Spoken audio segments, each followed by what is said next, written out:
Senior না হয়ে junior হইতো আমার তাকে থাপড়াইতে মন চাইছিল। সে আমাকে বলে আমার আপন মামাতো ভাই এবং দুজন এবং খালাতো ভাইকে আমি নিয়ে গেছি। সে আমাকে বলে এরা শোনা যাচ্ছে কেউ আপনার আপন ভাই না, আপনি এদের সঙ্গে রীতিমতো থাকেন। What the hell topics! আমি ভাই একা, আমার ভাই বোন নাই। আমার যারা কাজিন আছেন তারাই আমার আপন ভাই বোন, তারাই এই যে আমার যে কোম্পানি তাদের সাথেই আমি করি।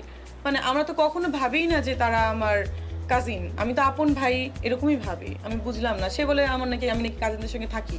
হোয়াট দ্য হেল মানে কথাবার্তা! এটা তো মানে এই ব্যাপারটা নিয়েই বলেছিলাম যে সে যেভাবে কথা বলে, সে যদি আমার সিনিয়র না হয়ে জুনিয়র হইতো আমার তাকে থাপড়াইতে মন চাইছিল।